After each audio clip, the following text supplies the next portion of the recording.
Hello बच्चों, let's see this question. The vertices of triangle ABC are A 2, 0, 0, B 0, 1, 0, C 0, 0, 2, and its orthocenter is capital H and circumcenter is S.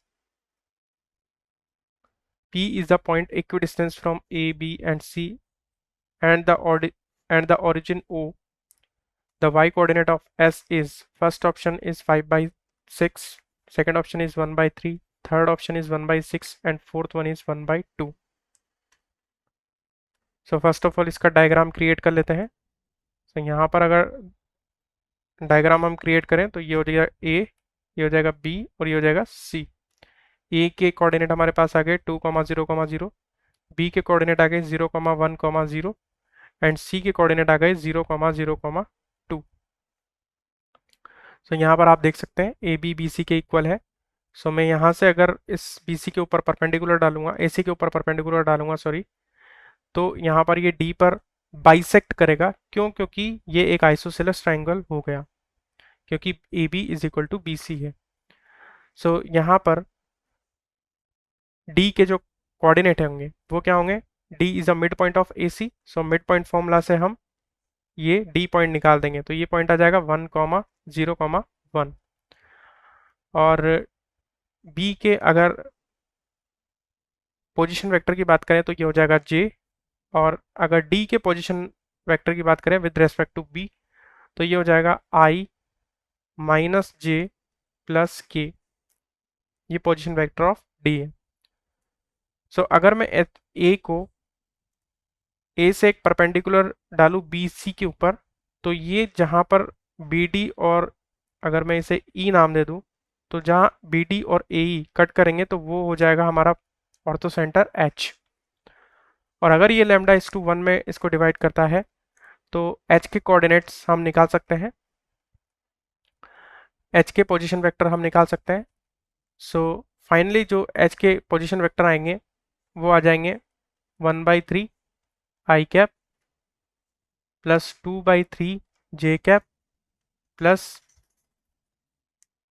1/3 के cap. अब यहाँ पर हमें दे रखा है कि सरकमसेंटर है हमारा एस और P is a point equidistance from A B C. तो ए बी और सी से अगर पी पॉइंट इक्विडिस्टेंस है तो जो पॉइंट पी है वो क्या हो जाएगा? ए बी सी का सेंट्रोइड। तो position vector of centroid P is equal to P के जो पोजीशन वेक्टर हो जाएंगे वो क्या हो जाएंगे? 2 + 0 डिवाइड बाय 3 यानी 2/3, 2/3 आई कैप प्लस 1/3 जे कैप प्लस 2/3 के कैप। सो ये हमारा सेंट्रोइड के कोऑर्डिनेट आ जाएंगे। अब हमें पता है कि ऑर्थो सेंटर, सेंट्रोइड और सरकम सेंटर को यहाँ डिनोट कर रखा है एस से। तो ये तीनों क्या होते हैं? कोलिनियर होते हैं। और P जो है H और S को 2:1 में डिवाइड करता है। सो H के अगर कोऑर्डिनेट देखें हम तो 1/3, 2/3 और 1/3 हो गए। S के कोऑर्डिनेट हम देखेंगे तो S के कोऑर्डिनेट मान लेते हैं हम x, y और z है, क्योंकि S के कोऑर्डिनेट ही हमें निकालना है, x का y कोऑर्डिनेट निकालना है।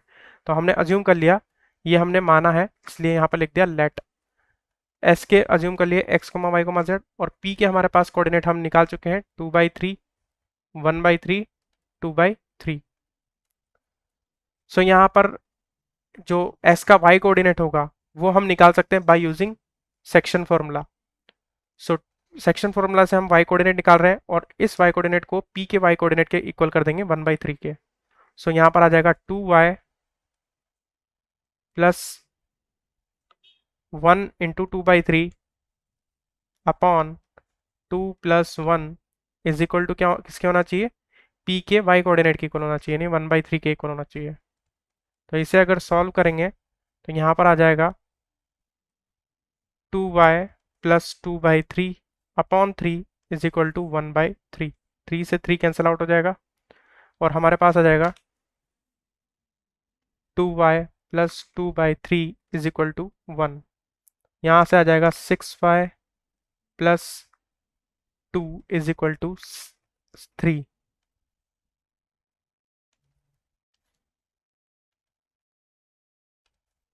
यहाँ आ जाएगा 3, यानी 6y इज इक्वल टू, यहाँ पर आ जाएगा 3 minus 2 that is 1 and y is equal to 1/6। So y coordinate हमारे पास कितना आ गया, 1/6 आ गया। This is our final solution and option C is correct. I hope you will understand it well. Best of luck.